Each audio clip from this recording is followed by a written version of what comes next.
car les anges expliqués dans le Coran ne deviennent jamais déchus et accomplissent toujours la volonté de Dieu à un moment donné, malgré le fait qu'après s'envoler, tout finit par retomber.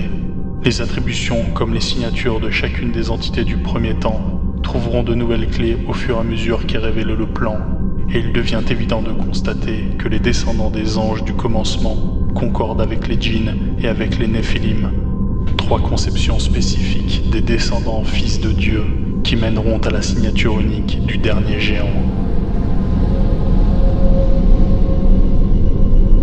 Ainsi Jésus-Christ, commençant à prêcher dès sa jeunesse, fera tout pour mourir rapidement, alors qu'il aurait pu, par sa sagesse, prouver sans ambiguïté qu'il était de Dieu, le dernier envoyé de son temps, et aux yeux du peuple élu, beaucoup plus qu'un simple mystique médisant.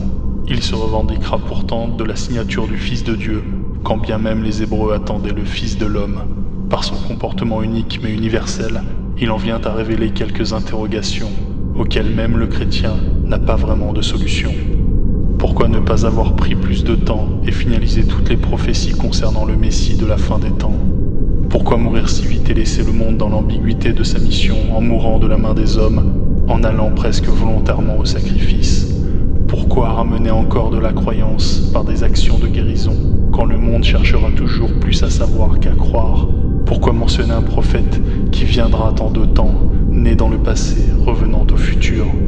Pourquoi mentionner dès sa naissance sa laideur de nouveau-né, quand l'on sait qu'une seule race n'est qualifiée de laide aux yeux de Dieu? Ainsi les solutions étaient simplement dans l'analyse de la lecture biblique. Isaïe fait donc référence à la laideur du Messie, car la seule création dont Dieu n'a pas été responsable et qui ne recevra de sa main que destruction est la race de l'union des anges et des femmes, la même union à l'origine du Fils de Dieu, quand bien même le Christ est né de l'union de la Vierge Marie et du Saint-Esprit, faisant de lui le dernier géant. Et donc pour cacher ses origines et son potentiel de développement, il devra prêcher très jeune et rapidement, puis mourir avant que les hommes ne comprennent sa nature de géant. Et comme mentionné dans la Genèse, devra surtout mourir de la main des hommes pour éviter que le déluge de Dieu ne s'abatte de nouveau sur la terre, car tel est le châtiment quand les hommes laissent au milieu d'eux vivre les géants.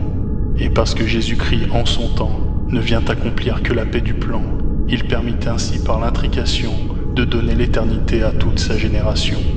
Pourquoi vous aurait-on caché du dernier géant sa principale fonction?